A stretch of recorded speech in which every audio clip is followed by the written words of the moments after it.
ನಿಮ್ಮ ಸಿನಿಮಾ ಮತ್ತು ಪ್ರಜಾಕೀಯದ ಜರ್ನಿಯಲ್ಲಿ, ರಾಜಕೀಯದ ಜರ್ನಿಯಲ್ಲಿ ಶುರು ಮಾಡ್ತೀರಿ ಪ್ರಜಾಕೀಯ ಅಂತ, ಆಮೇಲೆ ಅದೇನೋ ಆಗುತ್ತೆ, ಆಮೇಲೆ ಅದನ್ನು ಮತ್ತೆ ಉತ್ತಮ ಪ್ರಜಾಕೀಯ ಅಂತ ಮಾಡ್ತೀರಿ ಅನಿಸ್ತಾ? ನಾನು ನನ್ನ ಶುರುವಿನಲ್ಲೇ ನನ್ನ ಚಿಂತನೆಗಳು, ಮಂಥನಗಳು, ನನ್ನ ಯೋಚನಾ ಲಹರಿ ಸ್ವಲ್ಪ ಸರಿ ಇದ್ದಿದ್ರೆ, ಅಥವಾ ನಾನು ಸರಿಯಾದ ಜನರ ಸಂಪರ್ಕವನ್ನು ಮಾಡಿದ್ದಿದ್ರೆ ಈ ರೀತಿಯಾದಂಥ ಕನ್ಫ್ಯೂಷನ್ಸ್ ಆಗ್ತಿರ್ಲಿಲ್ಲ. ಇಲ್ಲ, ಕರೆಕ್ಟ್ ಆಗಿದ್ದು ಆಗೋದೆಲ್ಲ ಒಳ್ಳೆಯದಕ್ಕೆ ಅನ್ನೋದು ಭಾಳ ಕರೆಕ್ಟ್. ಅದು ನನಗೆ ತುಂಬ ದೊಡ್ಡ ಅನುಭವ ಕೊಡ್ತದ್ದು. ಈಗ ಎಲ್ಲರೂ ನಿಮ್ಮದು ಎಲ್ಲ ಕರೆಕ್ಟು ಅಂತ ಬರೋರೆಲ್ಲ ನಾನು ನಂಬ್ತಿದ್ದೆ, ಕರೆಕ್ಟ್ ಇವ್ರು ಐಡಿಯಾಲಜಿಗೆ ಬಂದಿದ್ದಾರೆ, ಇವ್ರದ್ದು ಅದೇ ಇದು ಅಂತ. ಬಟ್ ಆಮೇಲೆ ಗೊತ್ತಾಯ್ತು ರಿಯಾಲಿಟಿ. ಇಲ್ಲ ಐಡಿಯಾಲಜಿ ಯಾರಿಗೂ ಬೇಕಾಗಿಲ್ಲ. ಇಲ್ಲಿ ದೇಶ ಪ್ರೇಮ ಗೀಶಪ್ರೇಮ ಎಲ್ಲ ಟಿ ವಿ ಮುಂದೆ ಕೂತ್ಕೊಂಡು ಮಾತಾಡೋಕ್ಕಷ್ಟೇ. ಆಚೆ ಬಂದರೆ ಹೆಂಗ್ರಿ ಅದು ಆ್ಯಕ್ಚುಲಿ ನಾನು ಮಾಡಬೇಕು ಅಂತ ಎಲ್ಲರಲ್ಲೂ ಅದೊಂದು ದೊಡ್ಡ ಪ್ರಾಬ್ಲಮ್ಮು. ನನಗೆ ಐಡೆಂಟಿಟಿ ಏನಂಗಾರೆ, ನಿಮ್ಮ ಪಕ್ಷ ಹೇಳ್ತೀರಾ, ಪೋಸ್ಟ್ ಇಲ್ಲ ಅಂತೀರಾ, ಏನೋ ಒಂದು ಜಾಗ ಇಲ್ಲ ಅಂತೀರಾ, ನಾನೇನಕ್ಕೆ ಮಾಡಲಿ ಹಂಗಾರೆ? ಈಗ ತೋರ್ಸಪ್ಪ ದೇಶ ಪ್ರೇಮ, ನಿನಗೇನೂ ಇಲ್ಲ, ನಿನ್ನ ದೇಶಕ್ಕೋಸ್ಕರ ನೀನು 4 ಜನಕ್ಕೆ ಹೇಳ್ತೀಯ ನೀನು ಅಂದಾಗ ಅವ್ನು ನಿಜವಾದ ದೇಶ ಪ್ರೇಮ ಬಯಲಾಗತ್ತೆ. ಇಲ್ಲ ನಿನಗೊಂದು ಪೋಸ್ಟಪ್ಪ, ನೀನು ಜಿಲ್ಲಾಧ್ಯಕ್ಷ ಮಾಡು ಅಂದರೆ ಅವನು ನಾನು ಜಿಲ್ಲಾಧ್ಯಕ್ಷ 4 ಜನಕ್ಕೆ ಕರೀತಾನೆ, ಅದಾ ದೇಶ ಪ್ರೇಮ. ಇದೆಲ್ಲ ಅನುಭವ ಆಗಿದ್ದೆ ನಾನು ಇನ್ನೊಬ್ಬರ ಜೊತೆ ಸೇರಿದಾಗ. ನನಗೆ ದೇವರೇ ಮಾಡಿದ್ದು ಅದನ್ನು. ನೋಡು ನಿನಗೆ ಅರ್ಥ ಮಾಡ್ಕೊ ನೀನು. ಆಮೇಲೆ ಬಂದಂಥ ಕಂಟೆಸ್ಟ್ ಮಾಡೋಕ್ಕೆ ಬಂದಂಥವ್ರು ಯಾವ ಲೆವೆಲ್ಗೆ ಅಂದರೆ ಏನೋ ಪ್ರಾಬ್ಲಮ್ ಆಗ್ತಿದೆ ಅಂದಾಗ, ಸರ್ ನಿಮ್ಮನ್ನು ನಂಬ್ಕೊಂಬಂದಿದ್ದೀವಿ ಸರ್ ನಾವು, ನಾನೆಲ್ಲ ಬಿಟ್ಟು ಬಂದೀನಿ, ಇವಾಗ ನೀವು ಹಿಂಗಂದರೆ ಮಾಡಲೇಬೇಕು, ಎಲೆಕ್ಷನ್ ನೀವು ನಿಂತ್ಕೊಳ್ಳೇಬೇಕು ಇವಾಗ ನಾವು ಅಂತ. ಇಲ್ಲಪ್ಪ ಸರಿ ಇಲ್ಲಪ್ಪ, ಬೇರೆ ಥರ ಆಗ್ತಿದೆ ಇಲ್ಲಿ ಅಂದರೆ ರೆಡಿ ಇಲ್ಲ ಎಷ್ಟೋ ಜನ. ಅವಾಗ ಅರ್ಥ ಆಯಿತು, ಓಹೋ ಇವ್ರೇನಂದರೆ ಇದು ಹೆಂಗೆ ಗೊತ್ತಾಯಿದೆ. ಆ್ಯಕ್ಚುಲಿ ಉಪೇಂದ್ರ ಒಬ್ಬ ಇದ್ದಾರೆ ಪಬ್ಲಿಸಿಟಿ ಮಾಡೋದಕ್ಕೆ, ಟ್ರೈ ಮಾಡ್ಬೋಣ ನುಗ್ಬೋಣ ಒಳಗಡೆ. ಆಮೇಲೆ ಅರ್ಥ ಆಗ್ತಾಯಿತ್ತು, ಇಲ್ಲ ಇದು ಬೇರೆ ಥರ ಇದೆ. ಆಮೇಲೆ ಎಲ್ಲವನ್ನೂ ತೆಗೆದುಹಾಕಿ ನಾನೇ ಒಂದು ಚೂರು ಅದನ್ನು ನೀಟ್, ಅದಕ್ಕೋಸ್ಕರ ಅವತ್ತಿಂದ ನಾನು ಸ್ಟ್ರಕ್ಚರ್ ಇಲ್ಲ ಇದಿಲ್ಲ ನಾನು ಅಂತ ಅನ್ಕೊಂಡು UPP ಅಂತ ಹೆಸರಿಟ್ಟಿದ್ದು ನಾಟ್ ಬಿಕಾಸ್ ಉಪೇಂದ್ರ ಅಂತಲ್ಲ, ಅಲ್ಲೊಂದು ಐ ಅಂತಿದೆಯಲ್ಲ, ಅದನ್ನು ಕಿತಾಕು ತೋರಿಸೋದಕ್ಕೋಸ್ಕರ ಮಾಡಿದೆ. ಇದು ಉಪ್ಪಿ ಪಕ್ಷ ಅಲ್ಲ, ಇದು UPP ಪಕ್ಷ ಅಲ್ಲ, ಐ ಅನ್ನೋದಿರಲ್ಲ, ನಾನೂ ಇರಲ್ಲ ನೀನೂ ಇರಲ್ಲ, ಅಲ್ಲಿ ಒಂದು ಐಡಿಯಾಲಜಿ ಮಾತ್ರ ಇರುತ್ತೆ. ಇದು ಬಹಳ ಕಷ್ಟ. ಏನು ಹೇಳಿ, ಇವತ್ತಿಗೂ ಕೂಡ ತುಂಬ ಜನಕ್ಕೆ ಇದು ಹೆಂಗೆ ಆಗಲ್ಲ ಹಂಗೆಲ್ಲ ಹೇಳಿದ್ರೆ, ನೀವು ಏನೂ ಇಲ್ಲ ಅಂದರೆ ಹೆಂಗೆ ಮಾಡ್ತಾನೆ ಅವನು ಅಂತ. ಒಳ್ಳೆ ಕಥೆನಲ್ಲಪ್ಪ, ದೇಶ ಸೇವೆ ಸಮಾಜ ಸೇವೆ ದೊಡ್ಡ ಮಾತಾಡ್ತೀರಾ. ನಿನ್ನ ದೇಶಕ್ಕೋಸ್ಕರ ಇಷ್ಟು ಮಾಡೋಕ್ಕಾಗಲ್ಲ ನೀನು. ನಿನಗೆ ಪೋಸ್ಟ್ ಬೇಕೇ ಬೇಕಾ, ನಿನಗೊಂದು ಹೆಸರು ಬೇಕೇ ಬೇಕಾ? ಬರುತ್ತೆ ಬಿಡು, ಹೆಸರು ಬರುತ್ತೆ, ನೀನು ಚೆನ್ನಾಗಿ ಕೆಲಸ ಮಾಡಿ ಬರುತ್ತೆ. ಅದಕ್ಕೆ ಮುಂಚೆ ಏನಕ್ಕೆ ಬೇಕು ಹೆಸರು ನಿನಗೆ ಅಲ್ವಾ? ಸಿಂಪಲ್ ಸತ್ಯ ಅಲ್ವಾ?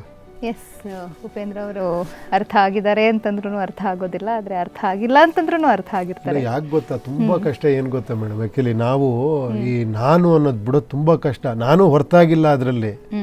ನಾನು ಅನ್ನೋದು ಬಿಟ್ಟು ನನಗೂ ಎಲ್ಲ ಪೈನ್ ಆಗೋದು. ಏನು ನನಗೆ ಮರ್ಯಾದೆನೇ ಕೊಡ್ತಿಲ್ಲ, ನನ್ನ ಹೊಗಳದಾಗ ಸ್ವಲ್ಪ ಖುಷಿ ಆಗುತ್ತೆ, ಇದು ಸಹಜ ಗುಣ ನಮ್ಮದು. ಬಟ್ ಎಲ್ಲೋ ಒಂದು ಕಡೆ ಬೇರೆದೇನೋ ಮಾಡಿದಾಗ ಆ್ಯಕ್ಚುಲಿ ಅಲ್ಲಿ ನಾವು ಟ್ರೂತ್ಫುಲ್ಲಾಗಿ ಇದ್ಬಿಡೋದು ಬೆಟ್ರು ಅಂತ, ವೆರಿ ಸೇಫ್ ಅನ್ನಿಸ್ತು ನನಗೆ. ಟ್ರೂತ್ಫುಲ್ಲಾಗಿ ಇದ್ಬಿಟ್ರೆ ಬೆಟ್ರು. ಅದನ್ನು ಯಾರು ಬೇಕಾದ್ರೂ ಮಾಡಲಿ ಅಂದರೆ ಕೆಲವ್ರಿಗೆ ಇಷ್ಟ ಆಗಲ್ಲ. ನನ್ನ ಜೊತೆಲಿ ಕೆಲವರು ಇರ್ತಾರೆ, ಪ್ರಜಾಕೀಯ ಯಾರ ಮಾಡಲಿ ಇದನ್ನು, ನಾವು ಒಂದಷ್ಟು ಹೇಳ್ತಾ ಹೋಗೋಣ ಅಂದರೆ, ಸರ್ ಹೆಂಗೆ ಸರ್ ಅವ್ರು ಮಾಡಿಬಿಟ್ರೆ ನಾವೇನಕ್ಕೆ ಬಂದಿರೋದು ಇಲ್ಲಿ ಅಂತ. ಅಲ್ಲಪ್ಪ, ನಿನಗೆ ಕೆಲಸ ಬೇಕಾ, ನೀನು ಬರ್ಬೇಕಾ? ನಾಳೆ ಇವಾಗ ಯಾವುದೋ ಒಂದು ಪಾರ್ಟಿ ಹೇಳ್ತು ನಮ್ಮದು ಕ್ಯಾಶ್ಲೆಸ್, ನಾವು ಬರೀ ಐಡಿಯಾಲಜಿ ಇಟ್ಕೊಂಡು ಮಾಡ್ತೀವಿ, ನಾವು ಈ ಥರ ಮಾಡ್ತೀವಿ, ನಾವು ಬ್ಲಾಕ್ ಚೈನ್ ಟೆಕ್ನಾಲಜಿ ತರ್ತೀವಿ ಅಂತ ಯಾರೋ ಹೇಳಿದ್ರೆ ಸಂತೋಷ ಅಲ್ವಾ? ಜನ ನಂಬೋದು ನಮ್ಮದಿರೋ ಸೆಕೆಂಡ್ರಿ, ನಂಬಲ್ಲ ಅನಿಸುತ್ತೆ. ಬಟ್ ಮಾಡಿದ್ರೆ ಸಂತೋಷ ತಾನೆ ಯಾರು ಒಬ್ಬರು. ಫಸ್ಟು ಮೀಟ್ ಮಾಡಿದ್ದು ತರ್ಲೇನ್ ಮಗ, ಅದಕ್ಕೆ ನಾನು ಅಷ್ಟೊಂದು ಕ್ಯಾಮ್ರಾಮೇನು. ಅವರು ಅದರಲ್ಲಿ ಕೆಲಸ ಮಾಡಿಬಿಟ್ಟು ನೋಡಿಬಿಟ್ಟು ಆಮೇಲೆ ಉಷ್ ಪಿಕ್ಚರ್ ಕರ್ಕೊಂಡ್ರು. ಮುರಳಿ ಅಂತಿದ್ದಾರೆ, ಅವ್ರನ್ನ ಕರೆಸಿ ಒಳ್ಳೆ ಕೆಲಸ ಮಾಡ್ತಾನೆ, ಕರ್ಕೊಳ್ಳೋಣ ಅವನ್ನ ಅಂತ. ಅವಾಗಿಂದ ಇದುವರೆಗೂ ಬೇರೆ ಯಾರ ಹತ್ರನೂ ಅಷ್ಟೊಂದಾಗಿ ಮಾಡಿಲ್ಲ, ಅವ್ರ ಹತ್ರನೇ ಅಷ್ಟೊತ್ತಾಗಿ ಡೈರೆಕ್ಟ್ ಆಗಿದ್ದೀನಿ. ಯಾರು ಕರೆದ್ರೂ ಹೋಗಿಲ್ಲ ನಾನು. ಬಿಕಾಸ್ ಅವ್ರು ಬಿಡೋಲ್ಲ, ಕೆಲಸ ಅಂದ ತಕ್ಷಣ ಗೊತ್ತು, ನೀಟಾಗಿ ಮಾಡ್ಕೊಂಡು ಹೋಗ್ತಾನೆ, ಚೆನ್ನಾಗಿ ಗೊತ್ತು. ಉಪ್ಪಿಗೆ ಆ ಲೈಫ್ ಸ್ಟೈಲನ್ನು ಚೇಂಜಸ್ ಆಗಿಲ್ಲ, ಹಂಗೆ ಇದ್ದಾರೆ.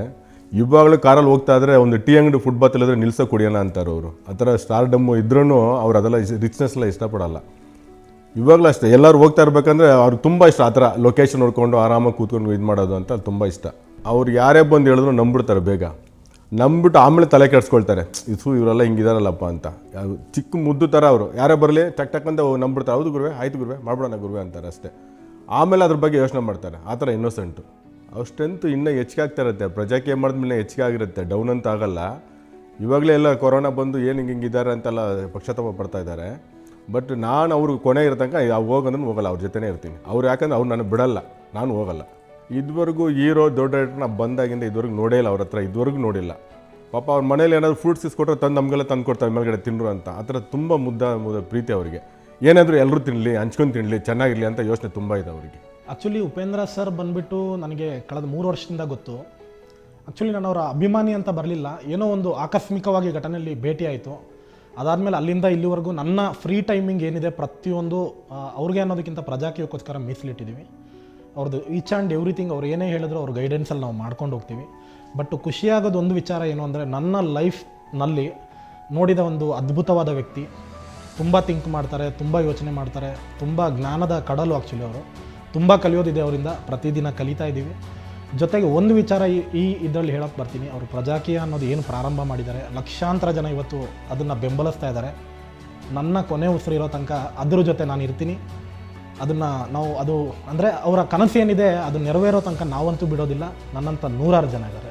ಉಪೇಂದ್ರ ಸರ್ ಅವರು ಯಾವುದನ್ನು ಕೂಡ ಪ್ಲ್ಯಾನ್ ಮಾಡೋದಿಲ್ಲ. ನಾನು ನೋಡಿದಾಗೆ ಪ್ರತಿಯೊಂದನ್ನು ಕೂಡ ನೈಜತೆಯಿಂದನೇ ಇರಬೇಕು ಅಂತ ಪ್ರಯತ್ನ ಪಡ್ತಾರೆ. ಹಾಗಾಗಿ ಅವ್ರನ್ನ ನೈಜ ತಾರೆ ಅಂತ ಕೂಡ ತುಂಬ ಜನ ಕರೀತಾರೆ. ಸೊ ಆ ಕ್ಯಾರೆಕ್ಟರ್ ನನಗೆ ತುಂಬ ಇಷ್ಟ ಆಯಿತು. ಯಾಕೆಂದರೆ ಒಂದು ಲೆವೆಲ್ ಬಂದ ಮೇಲೆ ಅವ್ರ ಲೆವೆಲ್ಲೇ ಚೇಂಜ್ ಆಗೋಗಿರುತ್ತೆ. ಅವರ ಆಡಂಬರ, ಅವರ ಬದುಕು, ಅವರ ಲೈಫ್ ಸ್ಟೈಲ್ ಹೇಗೇಗೋ ಇರುತ್ತೆ. ಬಟ್ ಇವತ್ತಿಗೂ ಕೂಡ ಉಪೇಂದ್ರ ಸರ್ ಅವರು ಒಬ್ಬ ಕಾಮನ್ ಮ್ಯಾನ್ ಥರ ಅವ್ರ ಜೀವನ ಶೈಲಿಲಿದ್ದಾರೆ. ರೈತನಾಗಿ ಅವರು ತೋಟದಲ್ಲಿ ಕೆಲಸ ಮಾಡ್ತಾರೆ. ಅವರಿಂದ ನಮ್ಮಂಥ ಯುವಕರು ಕಲ್ತ್ಕೊಳ್ಳೋದು ತುಂಬ ಇದೆ.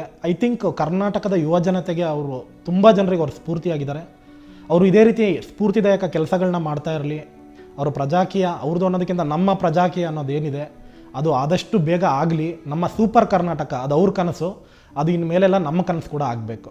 ನೋಡೋಣ, ನಾವು ಅಂದ್ಕೊಂಡಿರುವಂಥದ್ದು ಜನ ನಂಬಬಹುದು ಅಂತ. ಯಾಕೆಂದರೆ ಒಬ್ಬ ರಾಜಕೀಯದ ವಿಶ್ಲೇಷಕಿಯಾಗಿ ಹೊಸ ಚಿಂತನೆ ಬಂದಾಗ ಅದನ್ನು ಜನಕ್ಕೆ ತೋರಿಸ್ತಾ ಇದ್ದರೆ ಅದು ನಾವು ನಮ್ಮ ಜವಾಬ್ದಾರಿಯಿಂದ ಕಳ್ಚಿಕೊಂಡಾಗೆ ಆಗುತ್ತೆ. ಹಾಗಾಗಿ ಇಷ್ಟೆಲ್ಲ ರಾಜಕೀಯದ ಪ್ರಶ್ನೆಗಳು ಥ್ಯಾಂಕ್ ಯು ಮುಂದೆ ಭಾಳ ತಿಳ್ಕೊಂಡಿದ್ದೀರಾ ಆ ವಿಷಯಗಳೆಲ್ಲ. ಭಾಳ ಸಂತೋಷ ಆಯ್ತು ನಿಮ್ಮ ಜೊತೆ ಮಾತಾಡೋಕ್ಕೆ. ಯಾಕಂದರೆ ನೀವು ಇಂಟರ್ನ್ಯಾಷನಲ್ ಲೆವೆಲಲ್ಲಿ ಅದನ್ನು ಓದಿದ್ದೀರಾ, ವಾಟ್ ಈಸ್ ಪೊಲಿಟಿಕಲ್ ಸೈನ್ಸ್ ಅನ್ನೋದನ್ನು.